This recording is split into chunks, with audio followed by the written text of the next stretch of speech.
Welcome to Nightlight. Step away from the mainstream and gather around as we enlighten the world and our realities and travel this cosmic journey we call life. Join us as we share with you and provide that beacon that can guide us all to a better way. Explore with us as we examine a metaphysical montage of spiritual insights, covering everything from the mundane to the magical, UFOs to unicorns, and everything in between. This is a time of awakening, of sharing and evolving, of spreading our wings and soaring on the cosmic breath of creation.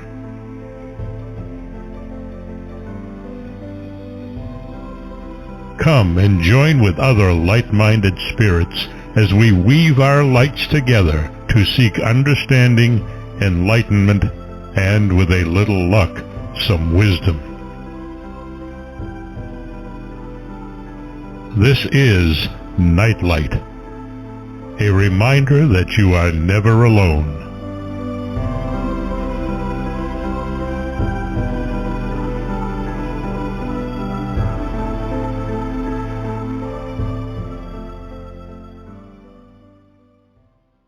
Welcome to another installment of Nightlight Part 2. We have a follow-up to last week's retrospective of Kathleen Martin's career and a continuation of many other UFO-themed shows. Over the last couple of years, more authors have been writing about spiritual issues based on their rereadings of the Bible.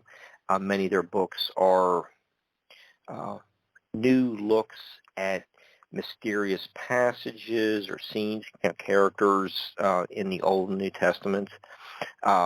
Is New Jerusalem a craft in the process of landing? Who are the people under the earth in Revelation 4?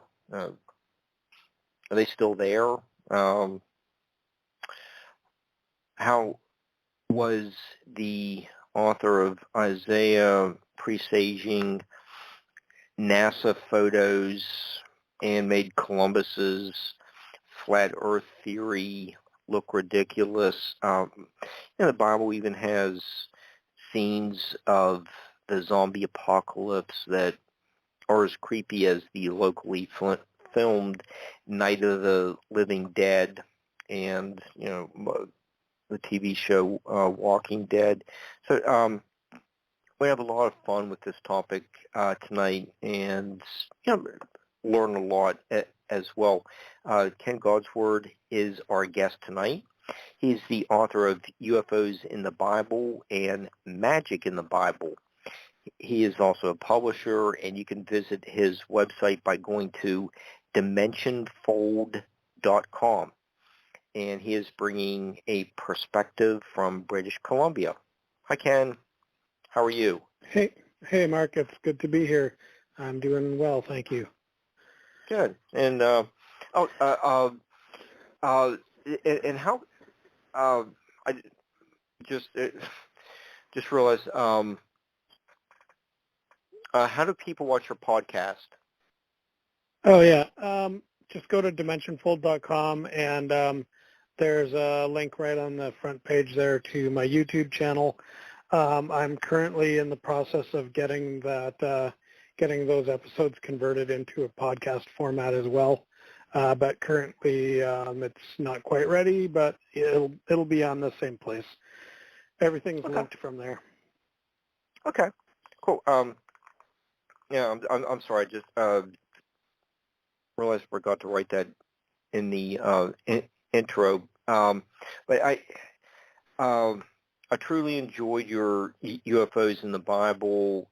Like I said, so many of our listeners really enjoy that topic. We've had great guests, just bringing all their different views on the subject. It really is a captivating topic. I think you bring something a little different by starting off by including Dr. Hynek's scale of UFO experiences, and you applied them to the many of the scenes in the Bible. So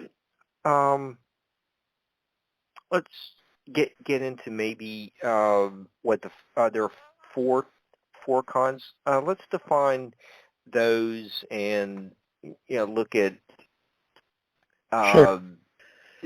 some of the passages in the Old and New Testaments that best exemplify how this book's starting to be written 3,500 years or so ago is pretty accurate with what's been just recently reported. It's actually remarkably similar to today's current UFO sightings that are being recorded and reported every day.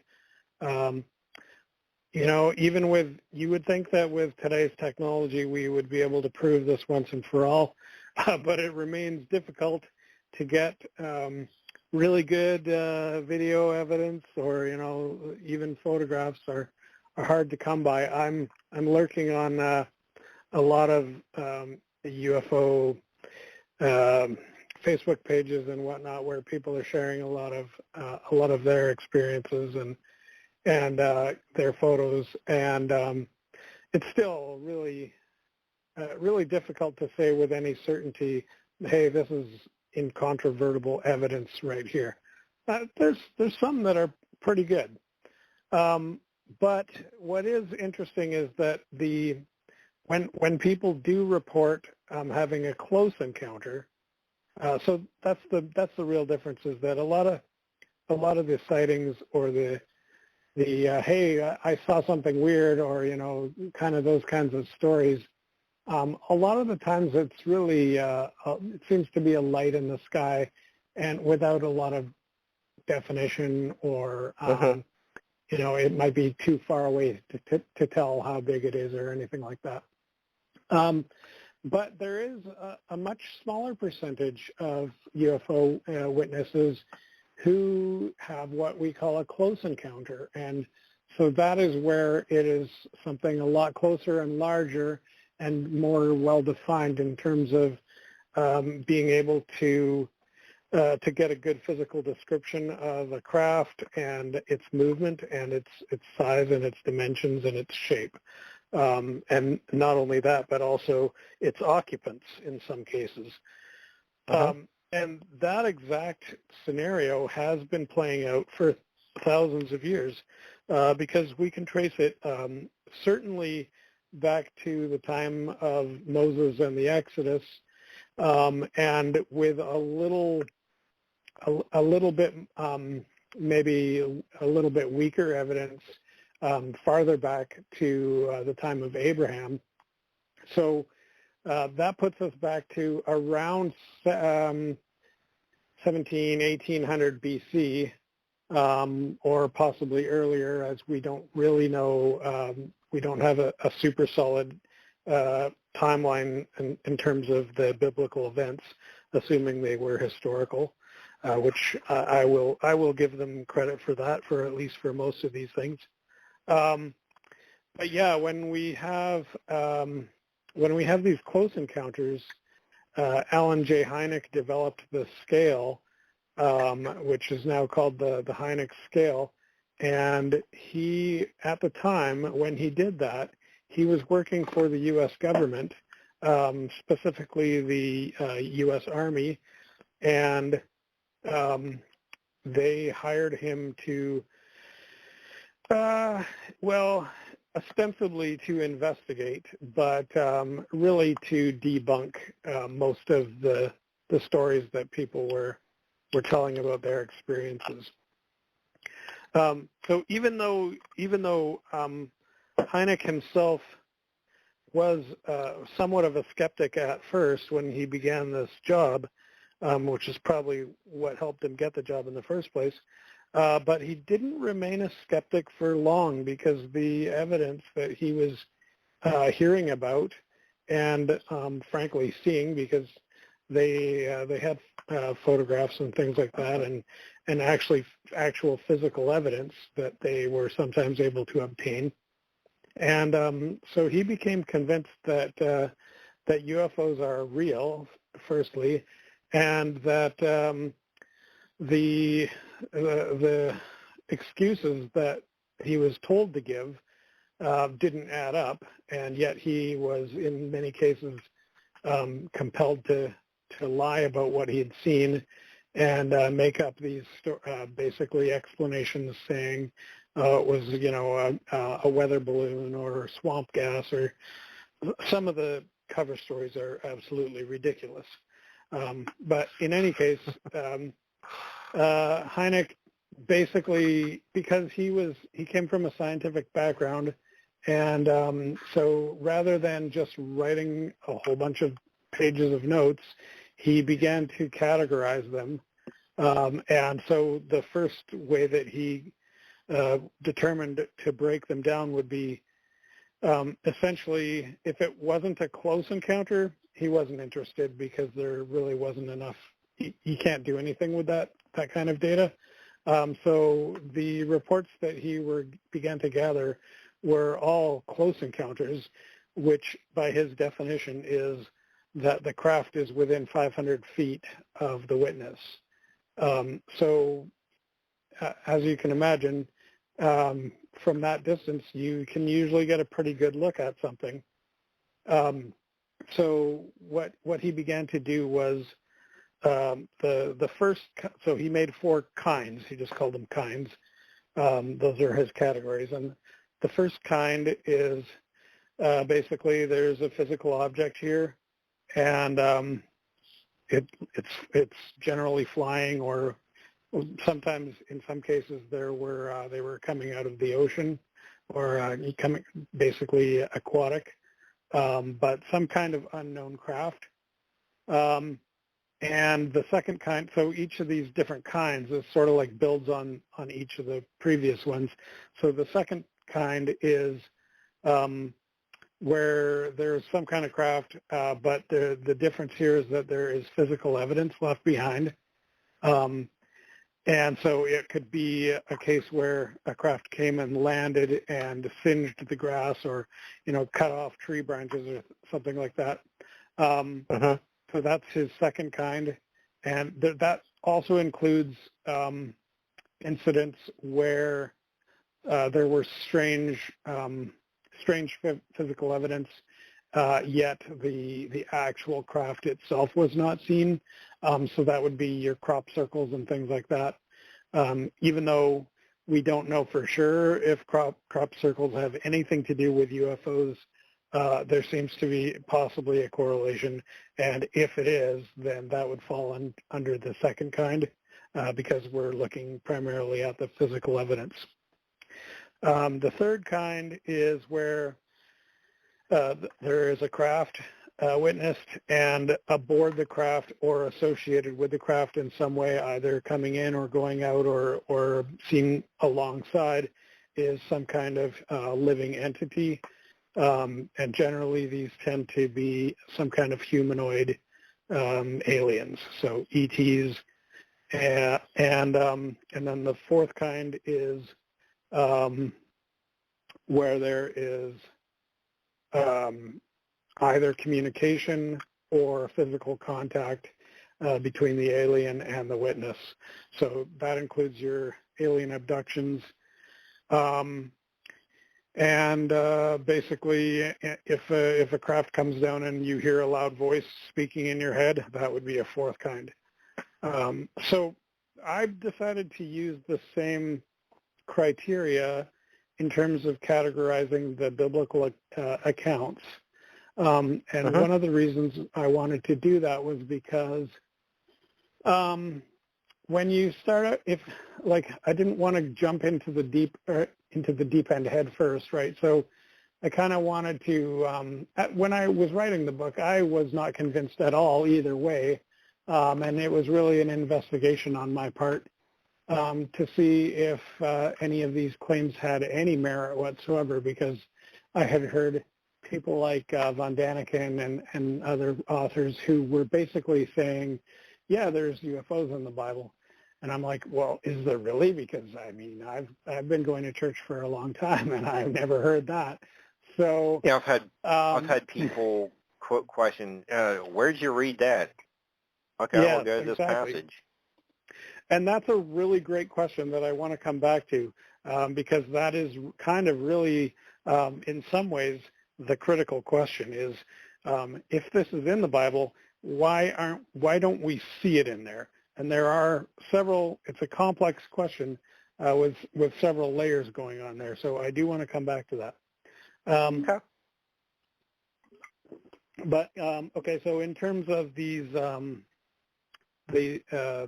types or kinds, the first kind is, you know, it's interesting, it's weird, it's like, hey, what is that?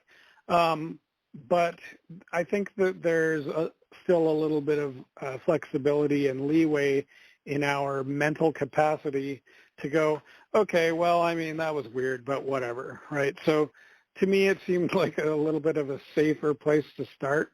And so I actually start with an encounter that's not even a close encounter. It's far greater than 500 feet away.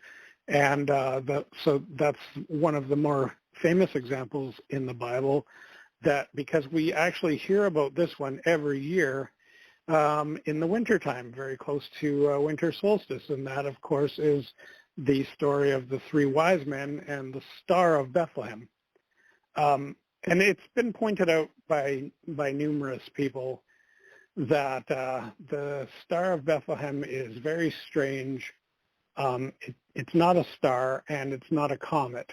And these are based on descriptions right in the book of Matthew about how it moved, and how it moved for a while and then stopped and then continued. And basically it has a very, very strange movement pattern that can't be explained by any kind of natural phenomenon. But again, it never really gets close enough to get a good description. So it is essentially a speck of light, which is identical to a star in many ways. But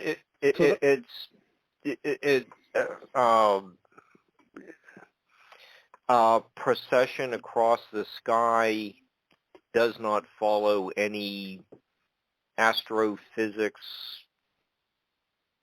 That's correct. If it was a comet, range of motion. Yeah, that's right. If it was a comet or an asteroid or even a planet or anything like that, it would have a straight streak across the sky. I mean, it might look curved because of the curvature of our viewing platform, but it doesn't stop directly over the manger. Right. Yeah. It's not going to stop and start, and it certainly isn't going to stop and then somehow pinpoint a specific house in a specific town in the city of Bethlehem. That is not something that a meteor can ever do unless it lands on it. But the Bible does not speak about it in those kind of terms. It never mentions the thing coming down, although it does mention the what they call angels in the book of Luke, where suddenly there's a mighty host appearing to the shepherds. So there are some other strange things around that encounter that just don't add up to it being any kind of a comet or an asteroid. But yet, it's also not a close encounter. I might be jumping a little too far ahead of myself, but the Star of Bethlehem leads them to their destination, as if it could read their minds or something like that. It seemed like they're going to the same place. Yeah, it seems to. That's interesting that you brought that up. I hadn't really thought of it like that, but you're right, because essentially, in terms of the narrative in Matthew, the wise men are following the star, and then at some point they seem to kind of lose track of it somehow, because they go and they are stopping and asking for directions, essentially, and asking, where is this child who will be the king of Israel? And so as they're doing that, the star somehow miraculously waits for them, which asteroids don't do. And then when they're ready to continue, it continues to lead them on and brings them to Bethlehem. So it is very strange. Okay. Later on, we'll get into different types of crafts, but that is a fascinating. So should I move on to type 2? So, okay. So, let's do number 2. Okay, so the second kind is the physical evidence. So a couple of outstanding cases on this particular one. The story of Jacob, and he actually has several UFO encounters, kind of on the heels of each other. In fact, the first time he sees a UFO, this is actually a third kind encounter, but I sort of deal with it in the second part of the book because of the physical aspects of it.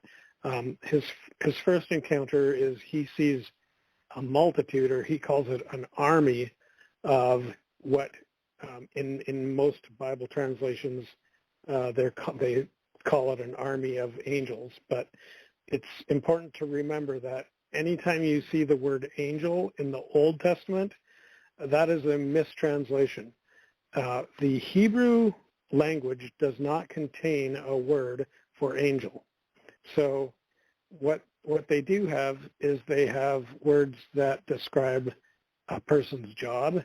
So many times they use the word messenger, which is is it Menahem? I can't remember the Hebrew off the top of my head. But anyway, it's something like that. So the basically this army of we're not really sure what they are in the narrative, because Jacob doesn't know what they are, but he sees a bunch of strange people, but they are different is the only thing that he is really struck by. And he basically is he's very affected by this encounter, so much so that he stops and he sends his family on ahead, and he says, look, I'm going to stay here. Now, that may be because he wanted to keep his family safe. That might be part of the issue. But there was more going on here. So he stays behind, and he sees this whole army, and he ends up setting up sort of an altar, I suppose is what they generally call it. But basically, he does a spiritual ritual after seeing this army of strange beings. And so they're obviously not just, the Hittites or the Amalekites or somebody like that. They're not just another bunch of people. They are remarkable enough that he decides to do, he makes it into a religious issue, rite, I suppose. So, and then a couple of days later, he sees another thing that's even stranger, and this time he sees these same people, but this time he describes it as there being up on top of a ladder or a set of stairs. And so this story is generally known as Jacob's ladder. But again, we have some translation problems here, which I dig into in quite amount of detail in the book, to basically say that if you begin to read the Bible in the Hebrew, and which is of course difficult to do because most of us are not fluent in Hebrew, but honestly, with the tool set that we have of the Bible and the interlinear Bibles, there are several of them available online. Even Bible Hub has a good one, and with the Strong's Concordance, which basically is a huge database of every single word in the entire Bible, and it's easy to cross-reference things. So that's kind of what I started doing, and I began to read the text and question whether some of the translations really made sense. And so what I would do is I would take a Hebrew word that I didn't know, and then I would jump over to the interlinear and click into the concordance and look at, okay, well, this word's used 100 times. Okay, what does it mean? It's easy to get a sense of that because they list all the verses where it appears and the translation for each of those verses. And so often you have these very strange results where it means a certain thing 99 times, and then one time the translators have given it an entirely different meaning. And I started coming across so many of these types of words, and they're always popping out in these stories, which I cover in the UFOs in the Bible book. All of these stories have like one or several of these words that are badly mistranslated, and sometimes in very nonsensical ways. So one stunning example of that is the example of Moses in the burning bush. So this is the first time that Moses encounters something strange. And he is minding his own business in the desert when all of a sudden he sees something weird. Well, we all think, oh, well, it's not that weird. We know what it is. It's a bush that's on fire. Yeah, but it's not. And if you go and read the story of Moses in the burning bush, which is in Exodus 3, there is no indication in the Hebrew of a bush anywhere in the story. There are no bushes in the story. Now, there is fire, and so what we do have in this story is that Moses sees an object that is burning. And so he goes to check it out. He's like, well, what's happening? What is that? And when he gets there, there is some kind of being inside or associated with, and which is able to speak to him somehow. So either it knows Hebrew and is just speaking his language verbally, or it might be using telepathic power.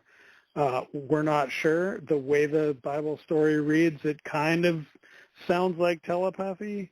I'm not going to die on that cross, as if you will, but it may or may not be. But in any case, it's a strange story because, if nothing else, it's a very, very clear example.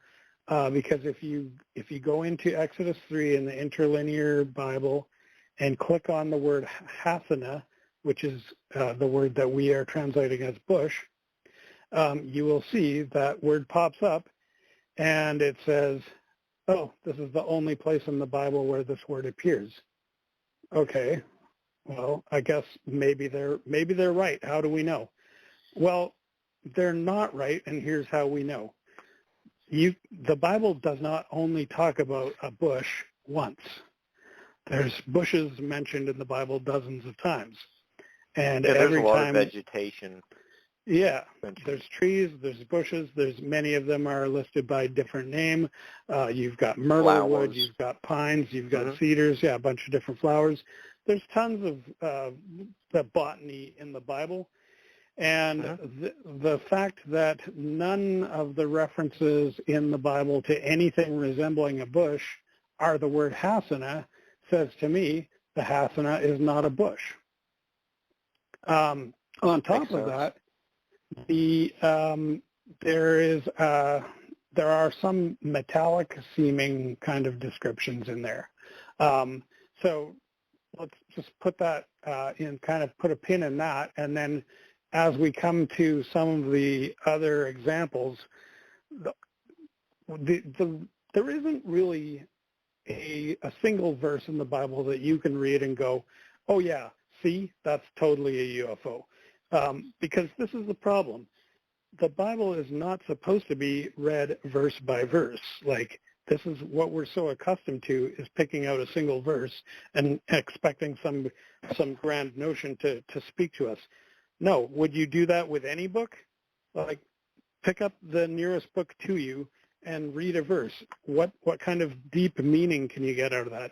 No, you got to read the chapter at the very least. And it helps to know how it fits in with the general narration. So you really need to know the whole story, and you need to kind of start at the beginning. And when if we can begin to do that with the Bible and strip away all the mistranslation and the misdirection, the Bible reads completely differently from what we think it says. So yeah, I did want to say that the second kind, the reason that Jacob is a second kind encounter is because he actually had a physical wrestling match with this being who came out of came out of a craft. The craft was said to descend from the sky, and a being came out of it and fought with him. So I never could figure out why an angel would do that. And the answer is it's a very odd story. But the fact is, it's an ET, and this is a first encounter, first contact situation. Of course, there's fear involved. And if the alien was saying, "We come in peace," we probably aren't speaking the same language. So there's a very good chance that Jacob misunderstood the intent of the extraterrestrial that was facing him, and that's how they ended up getting into a wrestling match. But I mean, I'm reading a little bit into it in this when I say these kinds of statements. But the fact is, if you go and read the description of what he saw and how he describes it, and then you think to yourself, does that kind of sound like a flying spaceship? You usually in all of these stories it does. So I won't go through the like every encounter by encounter, because there's actually 45 separate encounters with various of the biblical heroes. Almost every single biblical hero that you can think of has had a UFO encounter. There were 113 separate people who are UFO witnesses are named in the Bible. Oh, sorry, I shouldn't say they're named. 75 of them were not named by name, but there was a group of 75 elders. So we're talking about the entire Congress of the House of Israel, and they not only saw a spaceship, but they were actually taken aboard a spaceship, and they had dinner with the extraterrestrials on board their spaceship. That is in the Bible, and I have never heard a sermon about that, but it's right in there, and I'm going to tell you, because I know some of the listeners are going to want to check that out for themselves. That is in Exodus, Exodus 24. So you've got, which is another interesting point, because we've always been taught that no man can see the face of God and live, and that does seem to be the case in the early chapters of Exodus. The aliens are taking great pains to tell Moses to stay back and only he can approach, and various safety measures. But it doesn't last very long, and I don't know if that is because they came up with better safety protocols, or they found some equipment, or I don't know what's going on. But in Exodus 24, 75 elders of Israel, plus Moses, plus Aaron, plus a couple other guys. So there was probably closer to 80 people up there. Abihu and Abihu, Nadab and Abihu, and so and in Exodus 24, it literally says that they went up and they had a feast with what we interpreted as God, but even now it's not. The Hebrew doesn't say God; it says with the Elohim. So the Elohim is sort of a big, very important point, because that is many times when we think we're reading a story about God, we're not. We're reading a story about the Elohim, and the Elohim is a plural, and the im ending is always plural, and the im ending generally means that it is a living, intelligent being, a group of living, intelligent beings. So the 75 elders went up and had dinner with the Elohim, and it seemed to be aboard their spacecraft. And so that is, I go into detail about that, and just a whole bunch of other things. So I don't know, I feel like I'm kind of going on and on. Maybe I'll let you get a question in. See, I have a whole bunch of questions. If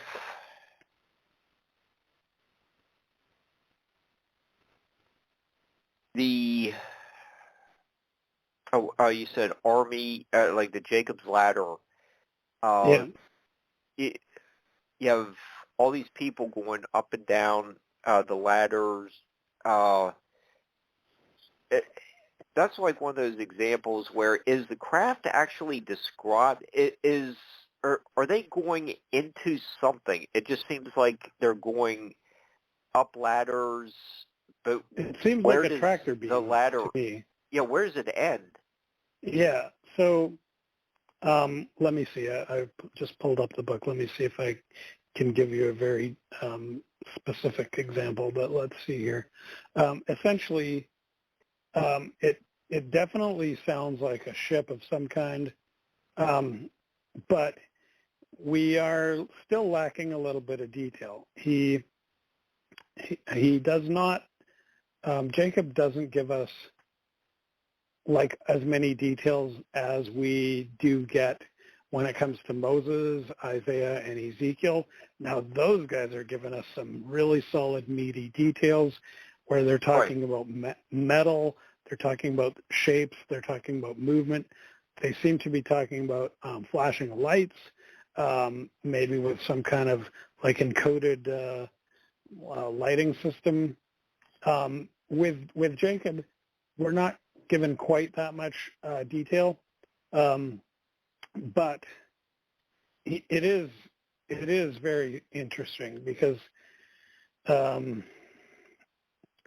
so it says like here that it almost seems like they're going into the cargo hold of a cloud or craft. What are they doing? It just seems really odd. It is. It's very weird. And if they were angels, then why are they doing that?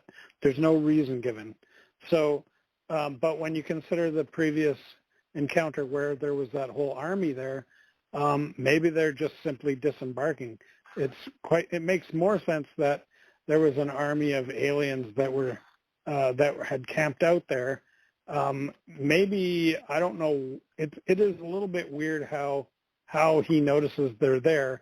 It almost sounds like suddenly their cloaking stopped working and he saw this whole army, because it doesn't really, it's not like, hey, oh, look, way over there, there's an army. Oh, then they get closer and they notice it's weird. No, it's like all of a sudden there's this weird army. So it's like, it's a strange description. But it would make sense to interpolate that there was some kind of extraterrestrial work party, work camp or something. They don't seem to be an army per se, because they don't attack Jacob, although he does have a wrestling match with one. So, you could still make that point either way. But then they get the call to disembark, and the ship comes and they're loading up on what appears to be a tractor beam. It could also be a loading ramp, but it's whatever it is, they're definitely going into something that's already in the sky, and then they're gone after that. So I don't really know how else to interpret that. Go ahead, Ken. Well, so let's talk about Ezekiel and Isaiah for a second. So Sure. Ezekiel is probably the most common, the most commonly referenced UFO encounter in the Bible. And so a lot of people talk about it and basically just go, oh, yeah, that's really weird. And it is super weird. There's this thing about wheels within wheels. There's these 4 creatures that are surrounded with eyes, or they have eyes all over their bodies, and they have 6 wings. Like, the whole thing is super bizarre.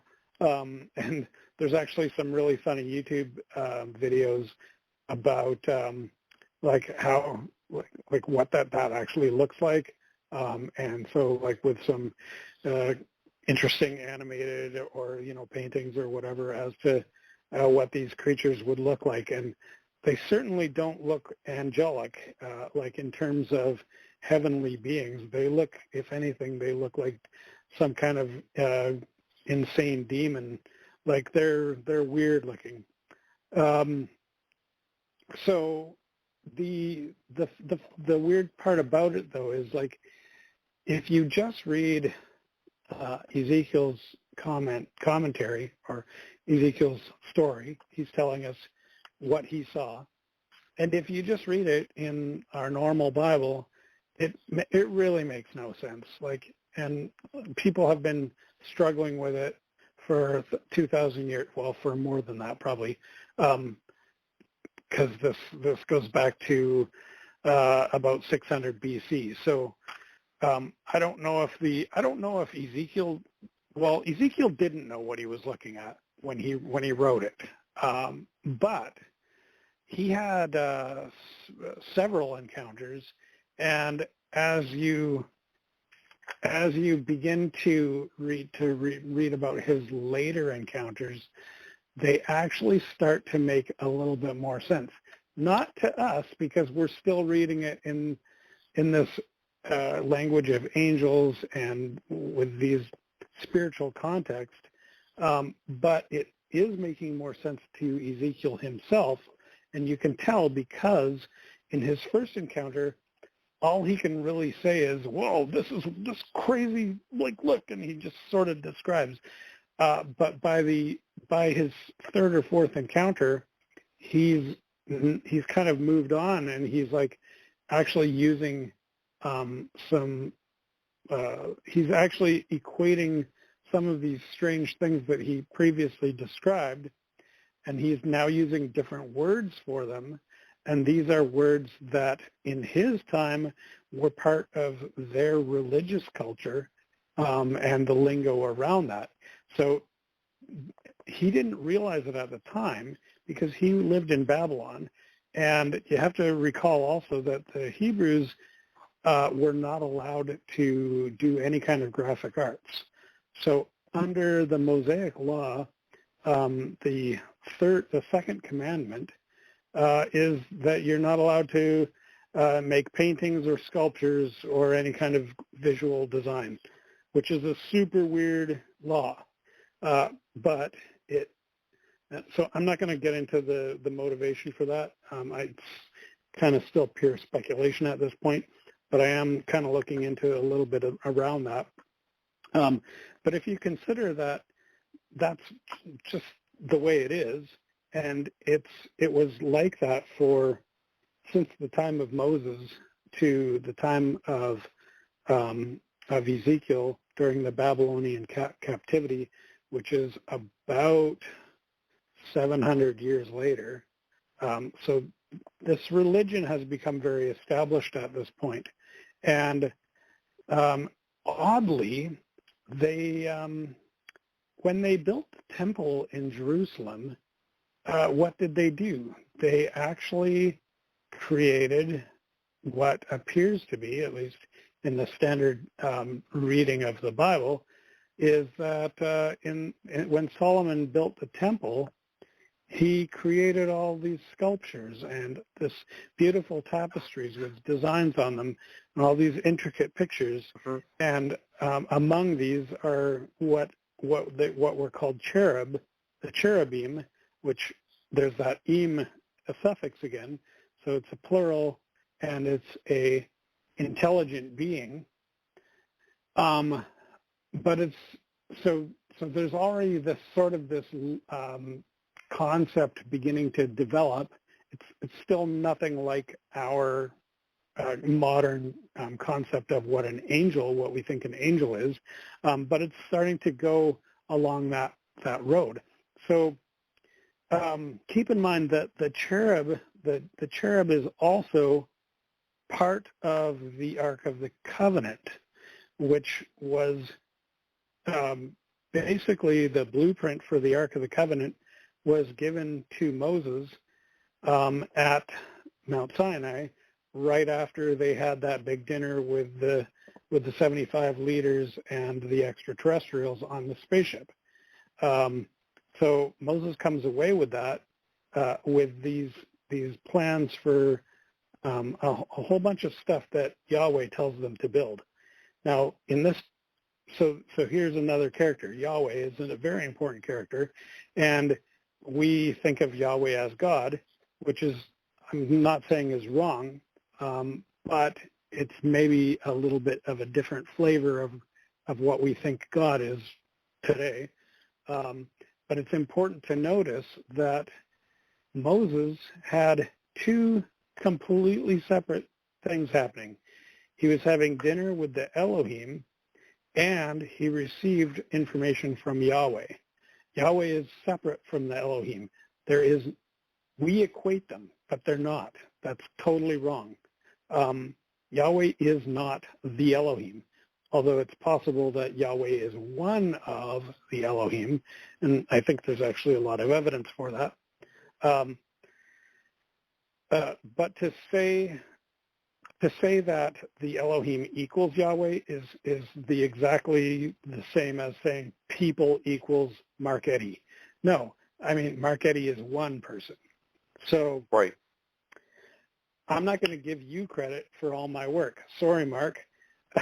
But we tend to do that. We give Yahweh credit for all the work of the Elohim. Now, that's a topic for another podcast, another day. But they're not the same. We'll do that one someday. But anyway, so I was getting to this, tying in this whole cherubim thing with Ezekiel. So it's an overgeneralization.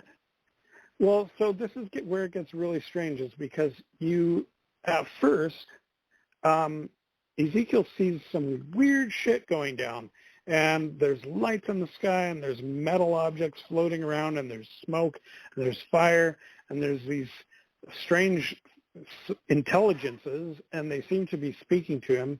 And then later on, as he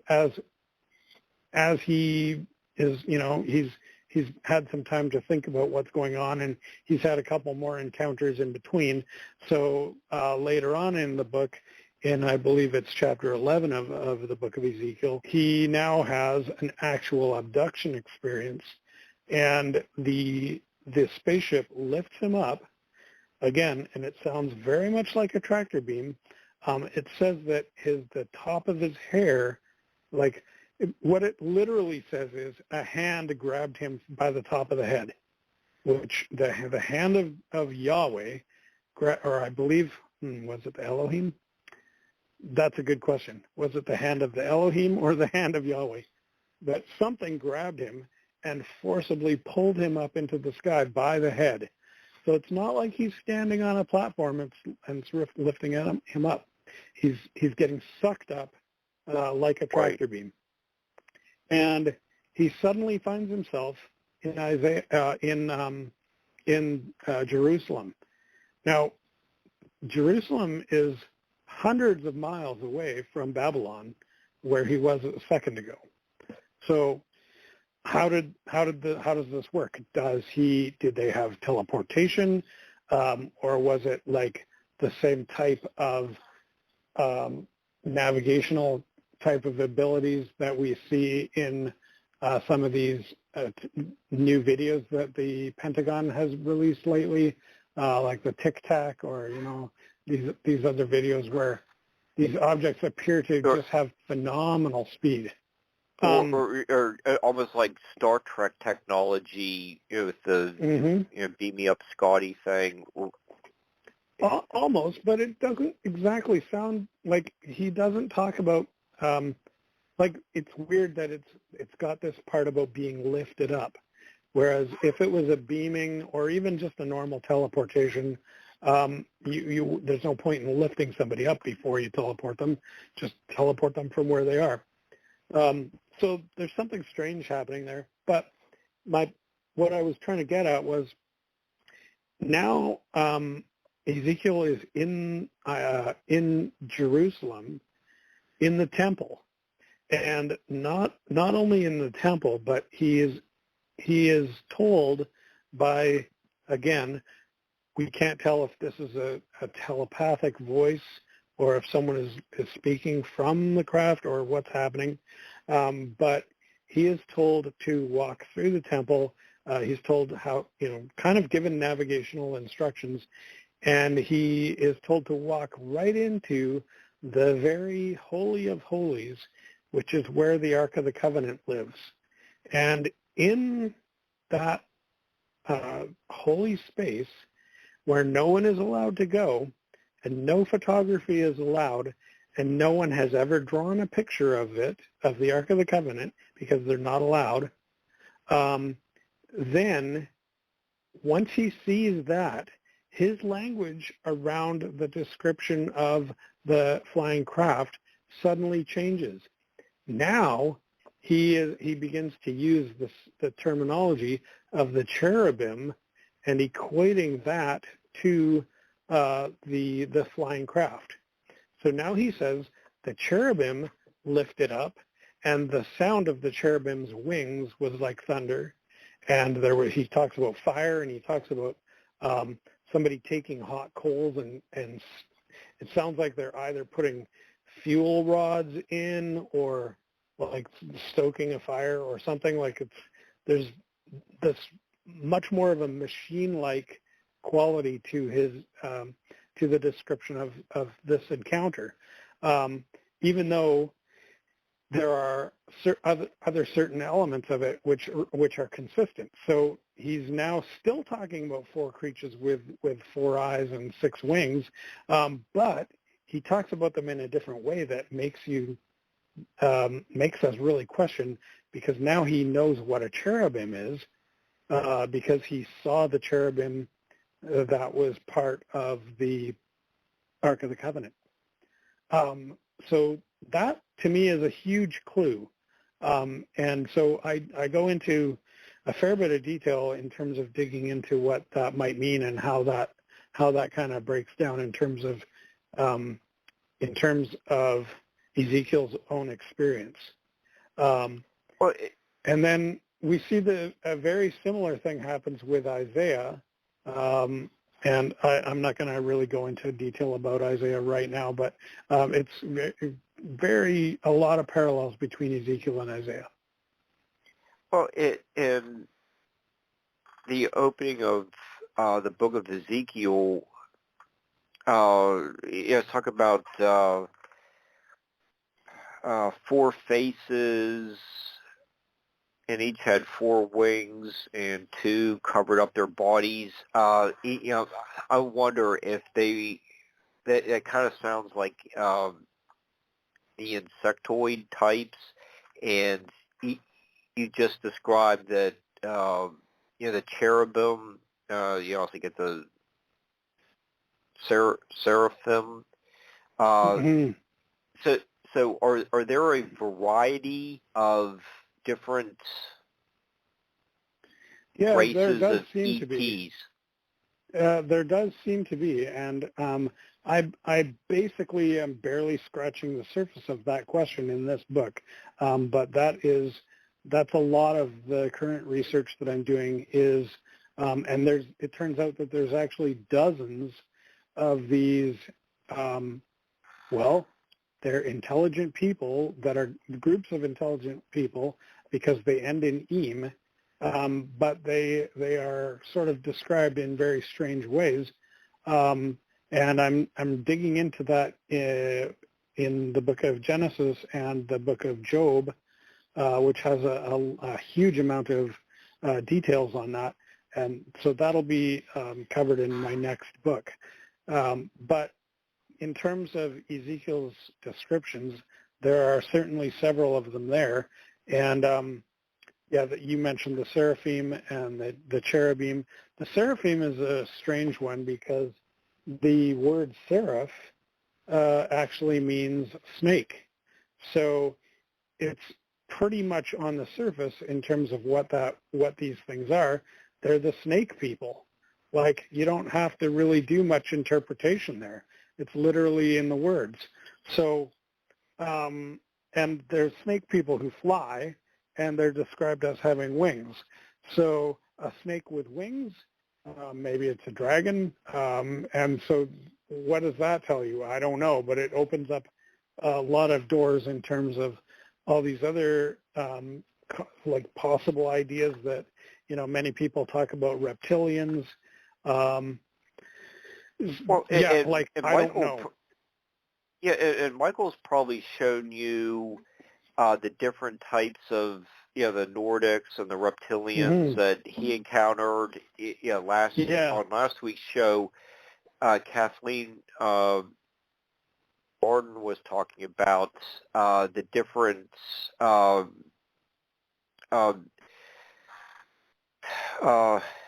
ETs that comprised of the Council of Eight, who was meeting with her and her group. So so they actually met with them. Through like some kind of like hypnosis type sessions, and they were getting messages. But it seems like the Bible's pretty accurate about there were different types of ET species. Yes, and there are also different types of human species or subspecies or intermixing, and that is explicitly described in Genesis chapter 6, where they talk about the Nephilim, again, Im, and so these are said to be the product of interracial breeding between the sons of the Elohim and the daughters of the humans at that time. And what's not clear in that at all is that is the result of that, is that who we are? Like, are we the Nephilim? Or are the Nephilim another group of people who are no longer here, or who possibly are still here but are in hiding? So there's a lot of questions around that, and it's not clear. Now, the Bible says that the Nephilim, it doesn't come out and say it, but if you put two and two together in it from a couple of different areas, it seems that the Nephilim are giants. On the other hand, we are also giants if the people writing the story are a lot shorter than us. So it doesn't really mean that it's not us. There's a lot of very interesting stuff to go into there, and particularly a lot of that involves the Book of Enoch, which I don't cover in this book because this book is very specifically about it's really just about the flying saucers and the encounters. I'm not going into the alien races in this book. Look for my next book for a bit of that. And the other thing was that I wanted to keep the focus of this book very strictly on the canonical, agreed-on canon Bible books. So I don't look at any of the, say, the agnostic Gospels or the Book of Enoch, or any of these other things. Even though there is some really good material in there, and I will be, kind of bringing that into my my future investigations. Okay, well, let's see. Yeah, you did mention the thing about the faces and wings, and I want to say something about that, but okay, yeah. I don't really know how much to say because honestly, in the book, I probably used 10 pages to talk about that stuff, and it is fairly sort of convoluted a little bit because it sort of has to tie in from a bunch of different aspects. But where I end up with it is that there is a concept okay, let's just do quickly three things. So in Ezekiel's description, the word used here is a Hebrew word panim, which again, this word ends in "im," so that implies that it is plural and intelligent. Now, in this book, I'm kind of ignoring that part of this because it's already complicated enough. But I'm going to dig into this panim thing later on. But it's very interesting that this word panim is translated as faces, but it also is sometimes translated as wings, and there's another word that's sort of similar where they're kind of both. What's this other word? Kanap is another one, and here's it again, kanapayim, which ends in im. So you've got these panim and kanapayim, which are the two words that are really sort of the critical pieces of this whole concept of faces and wings. And they're really not clear at all. And if you look at the way that those two words are used throughout the rest of the Bible, it's also not very clear. So a lot of times you do see that they're somehow being used as edges or wings or faces, but it's weird because what's with this I am ending? Like there's something strange going on that I haven't quite sorted out yet. But one thing that I did come to is that sort of in between the idea of faces and wings is more of a mathematical concept where if you are looking at, for example, like a Cartesian solid, which is a mathematical concept for modeling geometrical shapes, which is if you've ever seen the dice that you use when you play D&D, you've got the 20-sided dice and the 4-sided dice and all of these strange shapes. These are pure mathematical figures that mathematically the term is edge. Now, there's edges and vertices, and I think that that's actually what's happening, is that this is an attempt to describe the shape of the object. So I think that we're actually getting a little confused when we're talking about faces, because we think of it as a face, like how you and I have a face, but Right. it's actually like a face, like how a pyramid has 4 faces. You know, it's talking about the shape of the thing.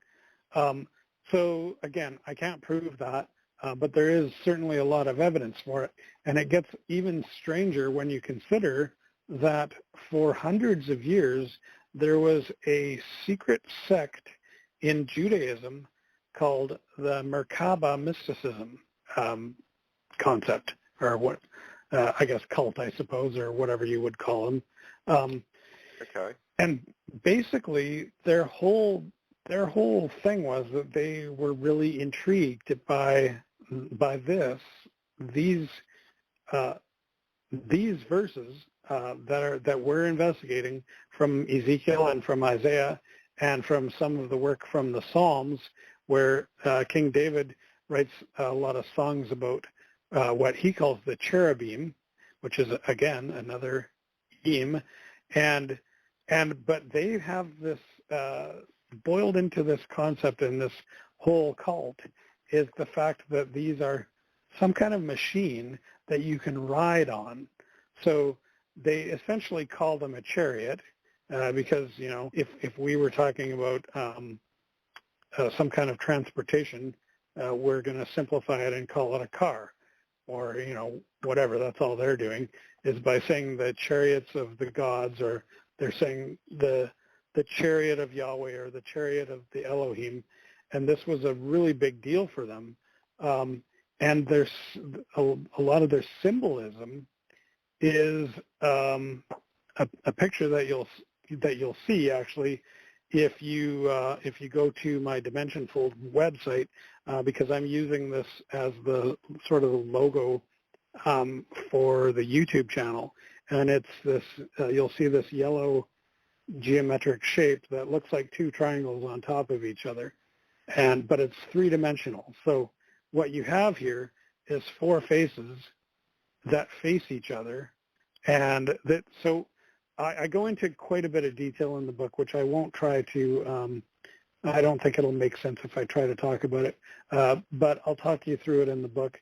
And the simplified version of that diagram is the Star of David, which even today is the primary symbol of Jew. It's on the flag of Israel, for crying out loud.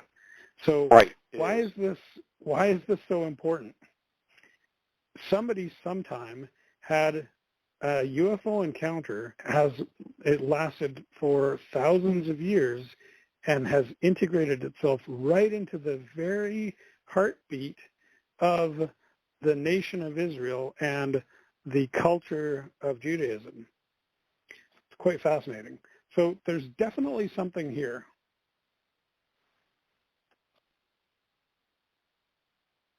And okay. What next? What do you got next? okay, what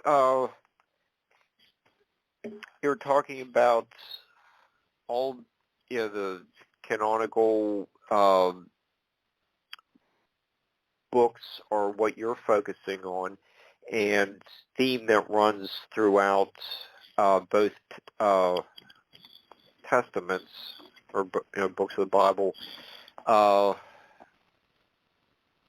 is this telepathic communication. You know, we kind of touched on it with the burning bush. Seeing the Emerald Man from the book of Daniel, right. and in the New Testament, you get when Saul was converted, there's kind of like this beam of light just comes down from nowhere, and it's just it's the voice of Yahweh telling him, you'll be blind for 3 days, and you need to stop doing this persecution stuff. So we get all these different types of disembodied human voices throughout both books. And it's super important to realize that this is a critical key factor and a component in Christianity through today. And part of the theology is that we can pray and God will hear us. And we don't even have to pray out loud. We can think words and God will know what we're thinking. Okay? And also, the other direction is also true, where, and maybe this is a little bit more trickier because most people haven't really had a lot of success with it, but theoretically, God can also reveal truth to you through mental communication.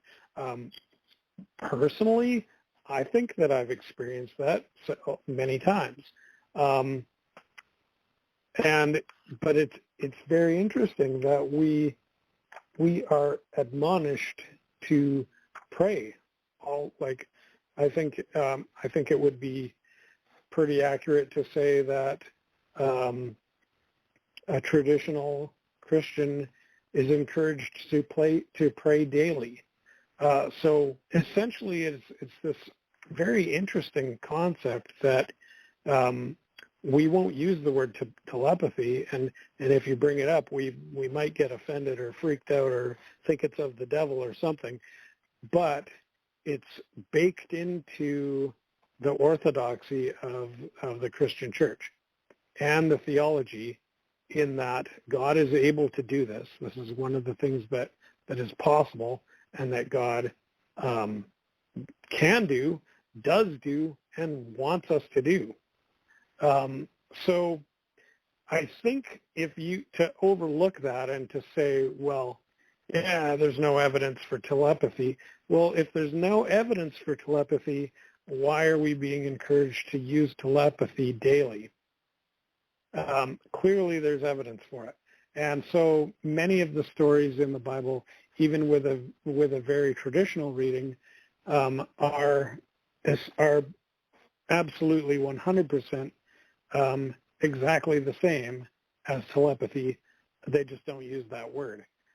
But you have every one of the prophets. So you've got Ezekiel, Isaiah, Daniel. Now these three guys have very explicit UFO encounters, but that's not recognized. But it is recognized that God has spoken to them. Not only that, we're to read the words that they wrote down, and we're to take them as absolute truth. So there's a lot of weight being put into this telepathy, and it's not just those three guys. King David, King Solomon, and every other prophet. So there's probably a dozen other guys who fall under the sort of the umbrella of the prophets. Amos, Obadiah, guys like that, and all of them are being given messages to generally to give to their countrymen. Oftentimes the messages are directly to the king or the leader at the time, and very strangely, many of these messages are very political in nature and are essentially recommending tactics to use in the next battle. It's not uncommon for that to be one of the topics of the prophetic message. So you gotta wonder, well, like, why, if God is like in some other dimension somewhere, why is he telling us how to fight our neighbor? Like, it's weird. But the fact that all of these things seem to be what we're supposed to believe are true, it does parallel some of the other things that are more explicit but are no longer accepted to be canonical, such as the Book of Enoch. And the reason I bring that up is that in the Book of Enoch, there is a group of, well, I was going to say a group of Elohim, and it may or may not be, but let's just go with that for now, and with the assumption that that might not be technically true. But there's another group that seem to be similar, and they are called the Watchers, and these are typically understood as being an angelic presence, and kind of where we get the idea of the guardian angel motif. And these Watchers are seemingly, they seem to be orbiting Earth, and basically monitoring all of our communications, and even it would seem, even our personal private thoughts, because this would be the same way that we are able to pray, especially when you consider the Catholic stance on prayer, where they make allowances for not only for praying to God, who is the supreme creator of the universe, and would make sense to have such powers, but in Catholicism, we are also able to pray to Mary, the mother of Jesus. We are able to pray all the saints. So how is it that saints are able to hear our prayers telepathically, even without our voicing them? And keep in mind, what are saints? Saints are made by the Pope after a person dies. So you could be a saint, Mark. You just have to kiss ass in a really good way and be a very good Catholic. They might call you a saint one day. That's really all it is. And so how is it that now that it's baked into the theology that a person who was just an ordinary person but really nice, they're somehow floating around up in space or somewhere, and they can read our minds? That's really weird. And so keep that in mind when we're talking about flying crafts and flying physical objects that are made out of metal. That is way less weird than the telepathy stuff that is already part of the Orthodox Christianity. There's nothing that weird about metal flying around. I mean, we know that that's possible. We fly metal things around all the time. Airplanes. Yeah. Yeah, I'll become a saint.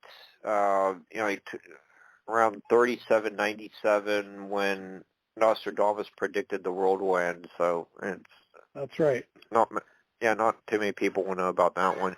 But since we've looked at so many characters who have had these abductions or close encounters, sightings,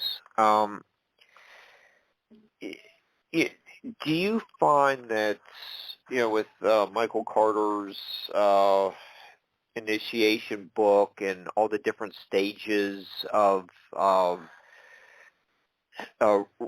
response after the experience, that what Michael said is pretty similar to some of these characters like Moses, who, we have a good bit of his biography. It seems like he was predestined for some kind of greatness. And it seemed like he was always divinely protected. We get the same thing with Jesus and the Star of Bethlehem. Michael spoke or wrote a little bit about after the experience, a lot of these people want to stop reading, Mad Magazine, and they start reading a lot more spiritually oriented books, or they go out and want to change the world for the better. They become more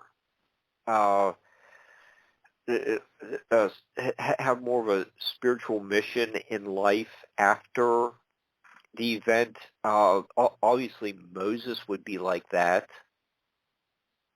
Yeah, I think so. Do you see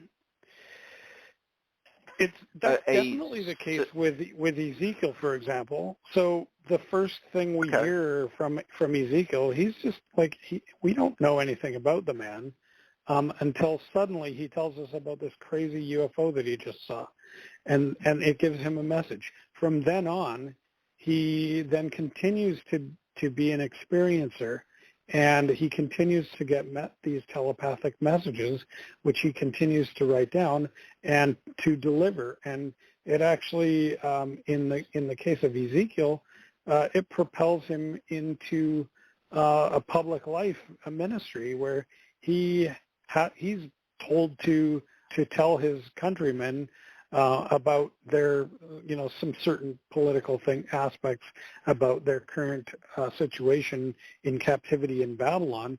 But he's also told to bring a message to the king. Now, I might be, I don't remember the exact details about his message. I was trying to focus on the means rather than the motivation for these messages. But in any case, like he came out of nowhere. And chapter 1 of Ezekiel, hey, I was standing there. He gives the time and date, okay, which I think is really interesting. He says, and the place, he says, here I was, it was the third year of so-and-so the king, and it was the 5th month of the third day of the whatever. He gives date and month and year, and I was standing beside this particular river.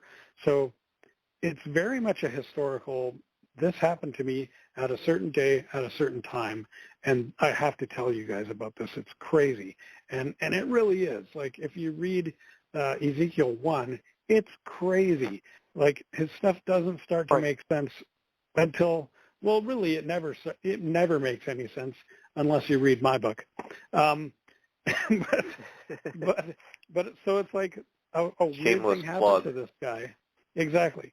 So a weird thing happened to this guy, and it utterly changed his life. I think absolutely that's totally true of Moses. Before the burning bush, Moses was happily tending sheep in the back of the desert. However, I do want to plug another very fascinating possibility that I'm not saying is right or is true, but I'm pretty convinced.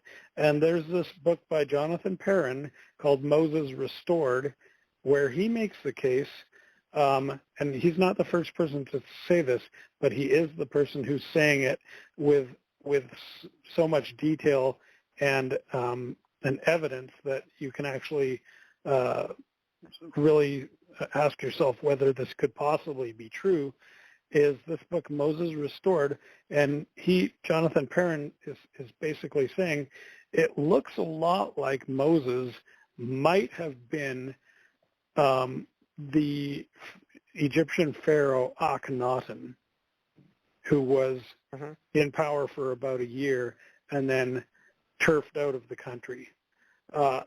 So there's this huge chunk of Moses' story that's missing, right? We know a little bit about his childhood, where he was, it's said that he was hidden in a basket in the Nile River and adopted into the Pharaoh's house and grew up as a prince in the Pharaoh's house.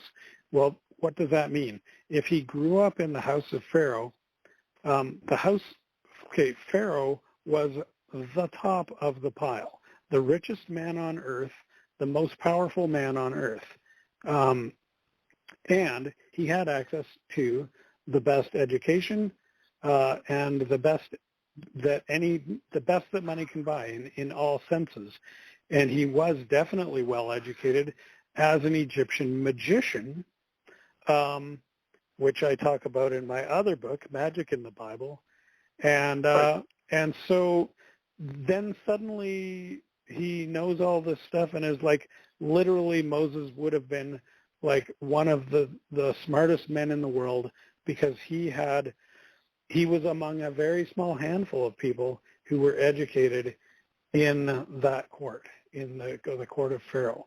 So I don't know how many people they pushed through there a year, but it was maybe a couple hundred, not like the millions of university graduates that we're pumping out every year now. He was one of the very, very elite, top-trained, and very powerful people on Earth. Suddenly he disappears. So to me, and Jonathan gives tons of other evidence, I highly recommend that book, Moses Restored. But anyway, what was the question again?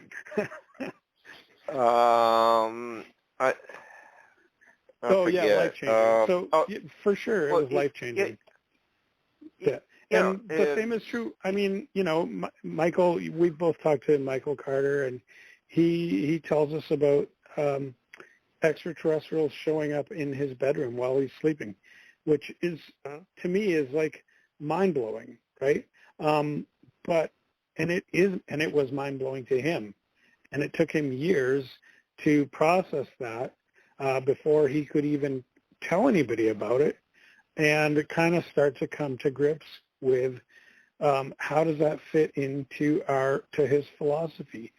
Because how do you reconcile when you find out one of these truths that seem so completely impossible, and they may contradict with everything that you thought you knew? And what I'm coming to believe is that everything that we think we know is not necessarily wrong, because wrong implies just plain wrong. I don't believe that, but I do think that everything that we think we know is mostly wrong because it's so incomplete. And so in terms of integrating these new mind-blowing concepts that might actually be true, we need to really learn a new skill set of kind of mental malleability, and I believe sort of gripping things loosely and going, okay, well, I don't need to throw away everything I thought I knew, but it's certainly not like we have to look at everything in a different light, I guess. So absolutely, all of these things are world-changing. Well, I think Michael's experience does not seem all that different from Moses's or Barney Hill. Exactly. Barney Hill and millions of others.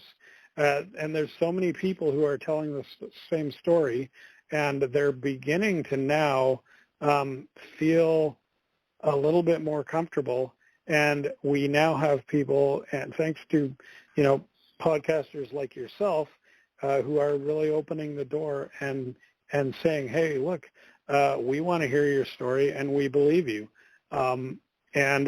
Or not even necessarily we believe you, but we want to hear your story, and we're A, not going to make fun of you, B, not going to beat you up on the school playground afterwards, or do any other weird bullying nonsense that's been the case for the last, who knows how long, but it's been going on for a long time. And that might be one of the reasons why the Bible that we have now is in such honestly, it's a real mess in terms of the translation. Maybe it's just because it got bullied into being that way. You know what I mean? Like, you can't say that stuff. Okay, well, let's, what if we change this word? Yeah, okay, that seems reasonable.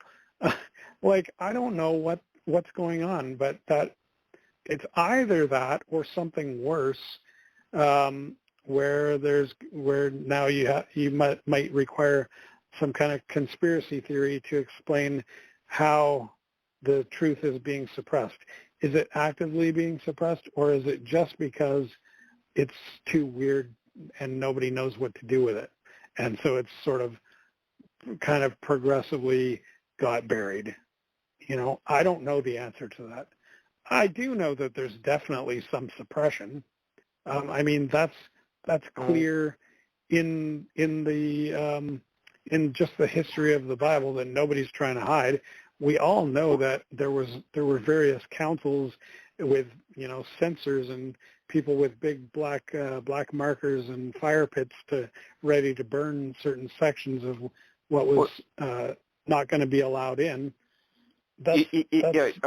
Ken, Yeah. I was just going to say, you know that from your regular talks with Jim Willis. He has a terrific book on his book Censoring God is great, and it talks a lot about that. And he's very knowledgeable about that whole topic and so many other aspects of prehistory, going back to Göbekli Tepe.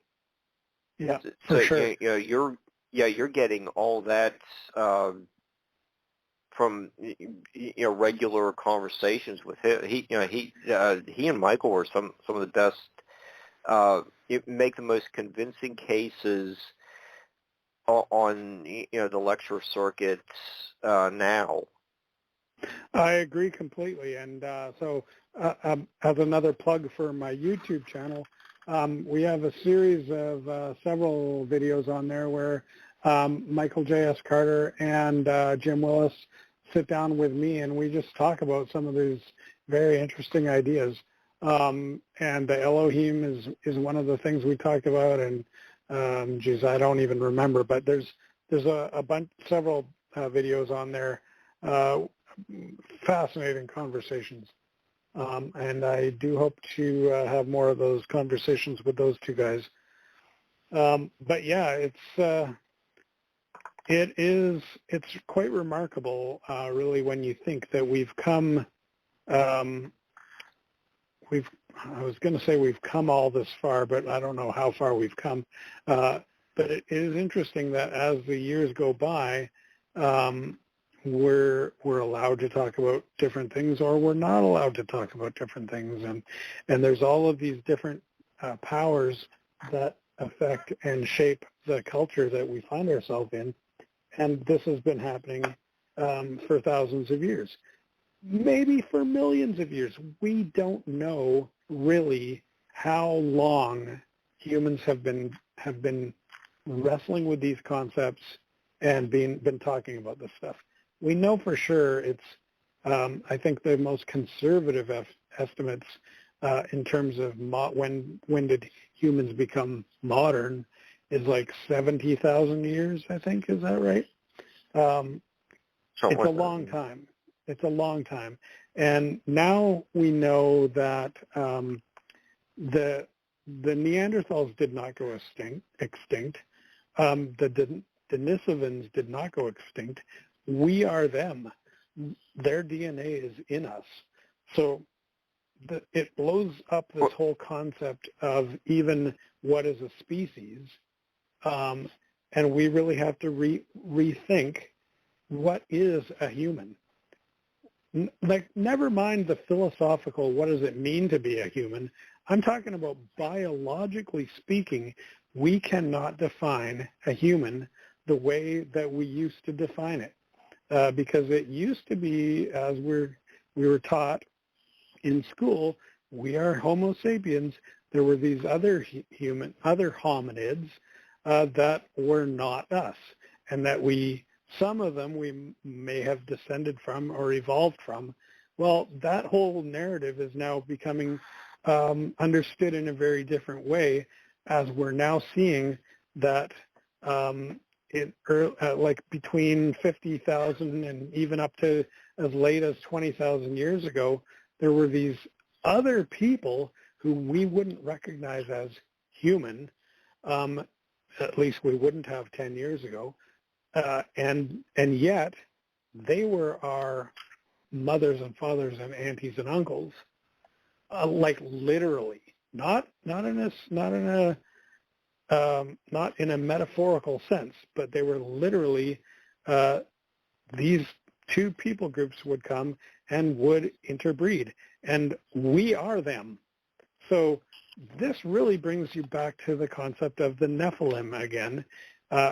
Genesis chapter 6, when the story is told about the human people, which again, it doesn't use the word human, but it ties it to Adam. So it's the descendants of Adam, which if you want to just take the biblical story of Adam and Eve literally, that's fine, but you don't have to.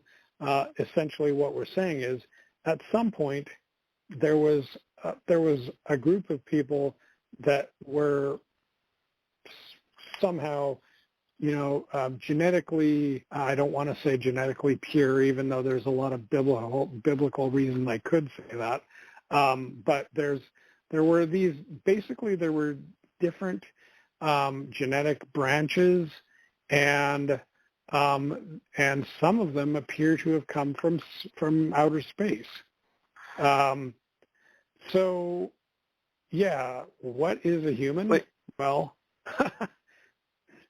well, with Jim's study in preparation for his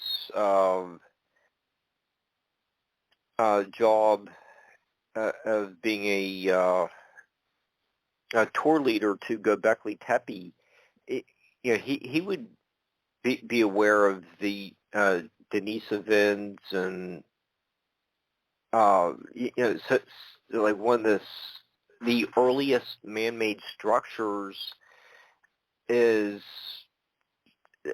so unlike anything else. Stonehenge is still 1,000 years in the future. Yeah.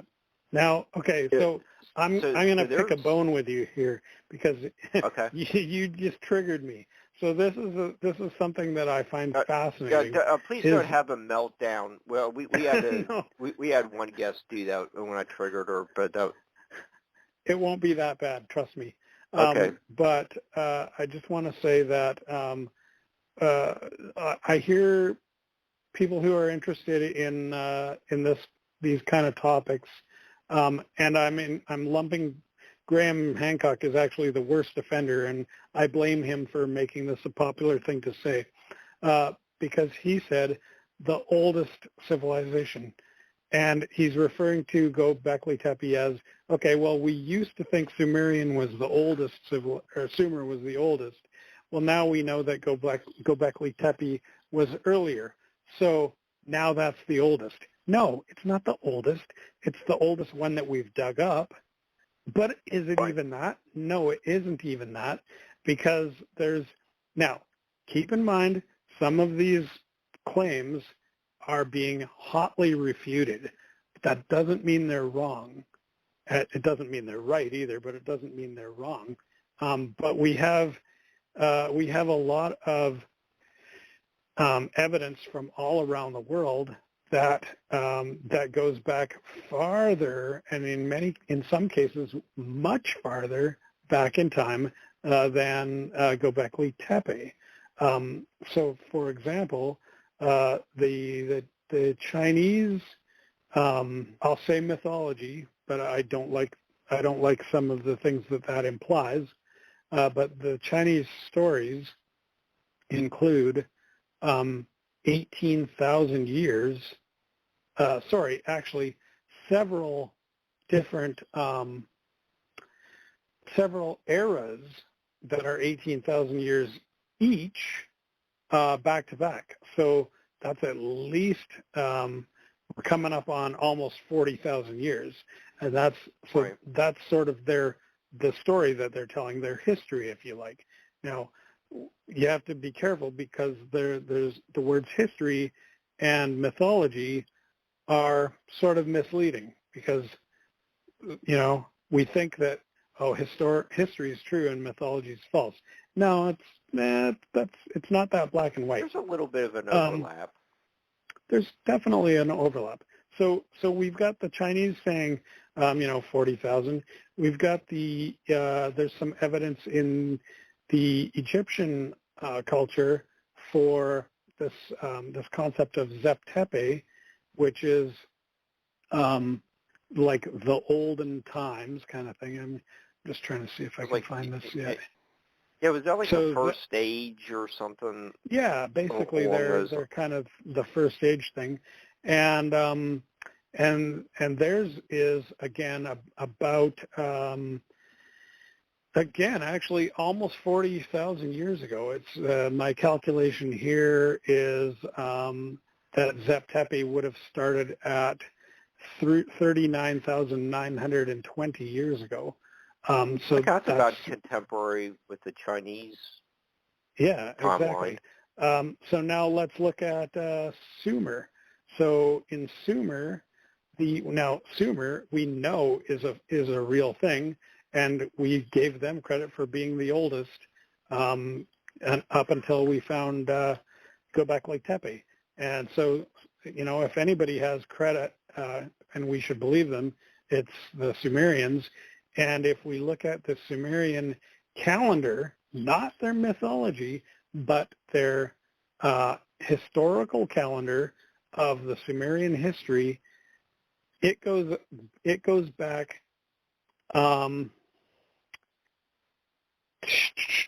220,000 years. It's actually farther than that because we don't know where that ended.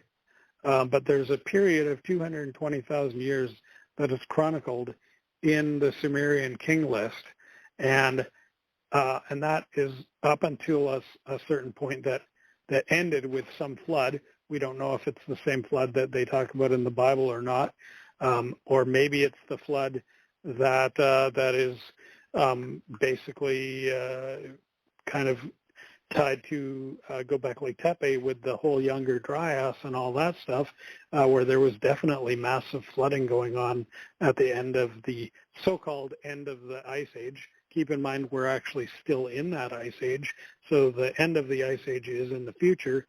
But there was a point where there was a lot of very quick melting, and the ice caps, the glaciation melted fairly quickly over a period of a couple hundred years, resulting in the ocean levels rising up at least 400 feet. And so the Sumerians are saying before the flood, which again might be 20,000 years ago if we're looking at the Younger Dryas. So then they're saying now go back another 220,000 years. So if that's back possibly 240,000 years. It's a long time. Mm-hmm. And again, the Mayan calendar also has similar stuff going on, where it's like just this huge, like mind-blowingly long periods of time, and yet they're somewhat documented. Now, it's not like we have a ton of documentation, but there's some. Well, you also have the extreme old age of many of the biblical characters too, and that does kind of fit in with, like the That's right. Mayan or Chinese dating. Were they using like the same? Was there a global way of dating things at certain times that is much different than the way we, or did they really live? Enoch lived to be 900 years. He was very old too. Yeah. So a lot of people have proposed that many of these ancient dating systems are getting mixed up between months and years. I don't buy it for two reasons. Okay, let's just say that they're correct. Okay, so when they say years, they really mean months. Okay, that's fine. If that was true, how old was Enoch then? 900 divided by 12 is, I don't know. We don't. 90? It's our policy. We don't do math on nightlight. Yeah, that's right. But it's about 90. Okay, I believe that. That's reasonable. Okay. Now, so what about some of these other old guys? They were 100 when they had their first child. Okay, divide that by 12. Now, that means that this kid was 8 years old when he had his first child. That doesn't make sense. That doesn't work. No.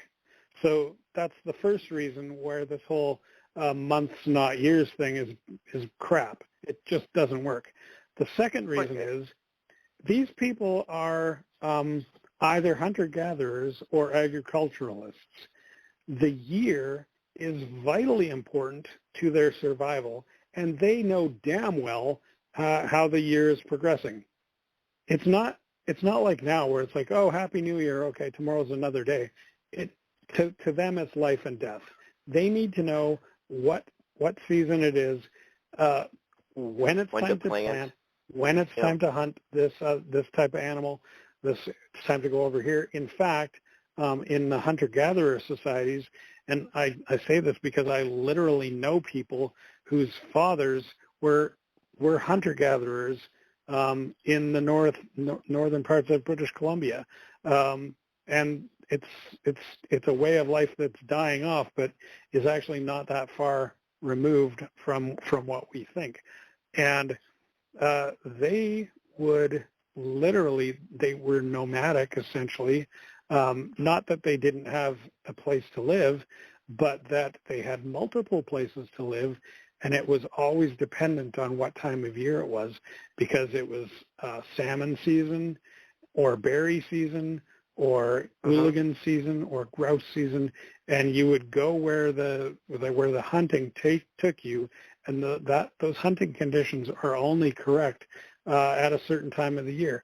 So it makes no sense whatsoever to say that the ancient people thought that moons were more important than the solar year. No. Yeah, I was just going to say, if you have someone like, how far is it to drive to Los Angeles, and say like 85 million inches? Mm-hmm. Why don't you break it down as something like mile, some a little bit more reasonable standard unit of measurements? So it's like 3,000 mile drive. Okay, I understand that. Yeah. Well, I know that Disneyland is a 3-day trip because I've done it several times. So that's how you do it, right? It's like how long does it take to get here? Yeah. Yeah. Okay.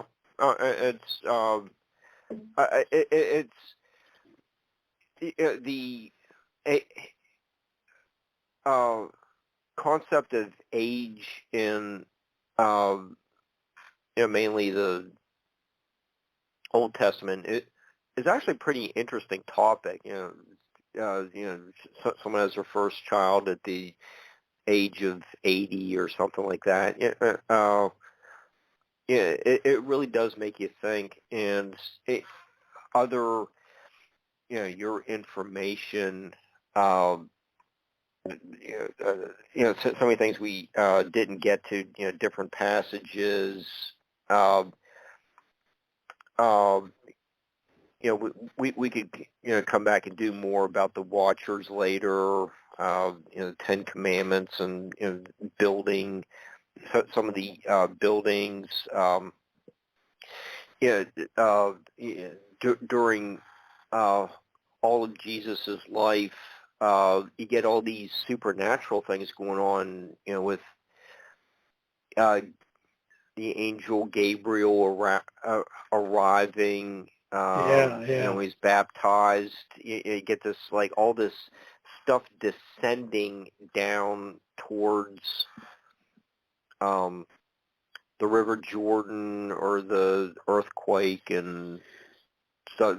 But you also cover. There's a lot of weird stuff around Jesus. We should probably do a show just about focusing on Jesus' stuff.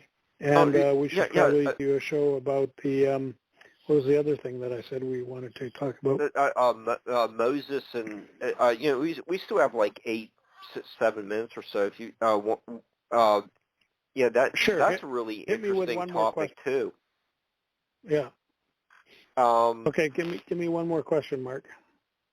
We got 9 minutes.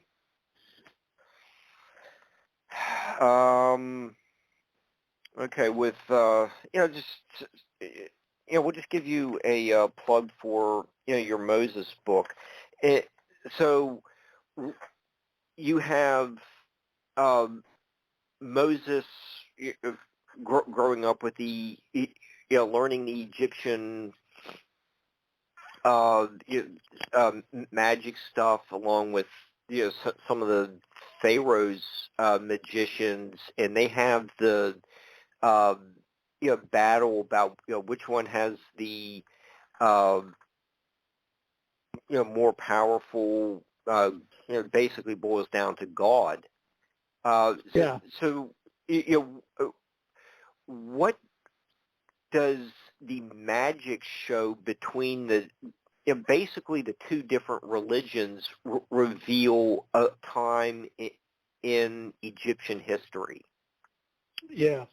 Okay, so I'm going to answer that question, but I'm also going to talk about Daniel because we did mention that Moses was like one of the most highly trained men of his day. The same can be said about Daniel. So Daniel is another Old Testament prophet. He lived during the time of the Babylonian exile. So the Israelites had been plundered and pillaged, and many of them had been kidnapped essentially and taken to live in Babylon under King Nebuchadnezzar and several other kings. Daniel actually worked for a series of, I believe it was 5 different kings. And they all liked him and were very impressed by his work. And so the next king would come along and would keep him around, which I'm sure you've been through, several changes of government in terms of the switching between Republicans and Democrats. And do they keep the same people around? Not usually, but if there's somebody really great, they might. And Daniel was one of those really great ones. And so he, by the end of his career, even halfway into his career, he was, his official title was Chief Magician of Babylon. So, and Moses was in a similar position, although possibly not officially, unless, of course, if you read Jonathan Perrin's book, you may have a different idea. But whether that's the case or not, it doesn't matter. Both of these men were very highly trained magicians and very powerful people in their land. So there's this concept in Christianity that magic is bad or magic is evil, or something to that effect. And basically where that comes from is several verses that come from Moses, of all people, where Moses basically says, you are not allowed, so this is during Moses giving the laws, and he says you're not allowed to consult mediums or sorcerers or any of these types of things. However, those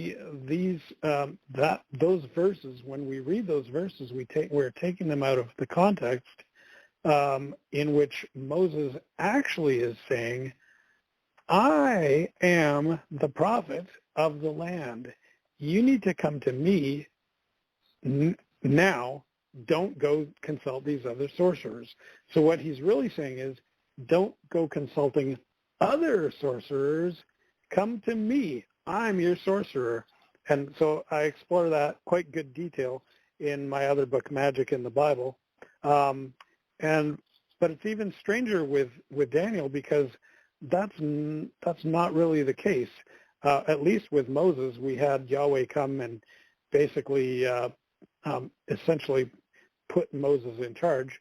But that didn't happen with Daniel, unless you interpret the story of Daniel the way that I talk about in UFOs in the Bible, because here we have a messenger whose name is Gabriel, and he is green, and he might be a reptilian, and he comes down in a spaceship, and he says to Daniel, Daniel, you who are highly esteemed.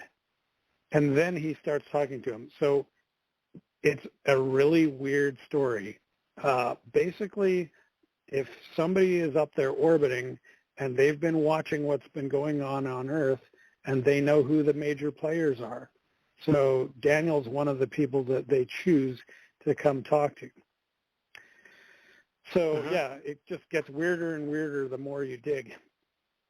Well, so the Emerald Man really isn't all that different from Krishna, That's right. Further to the east, who is blue.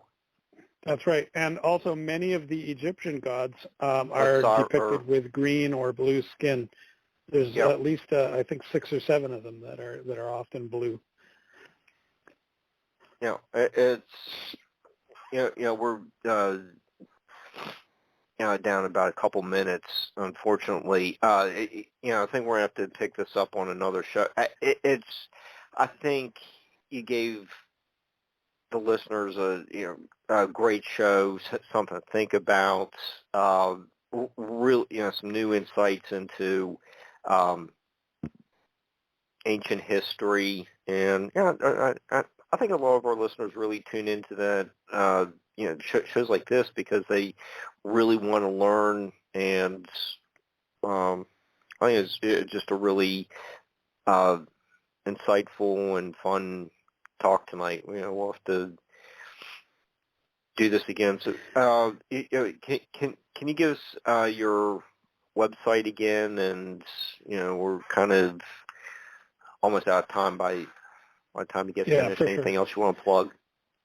For sure. Well, thanks again for having me on. And like I said, it's really all just about asking questions and don't being afraid to look under those rocks.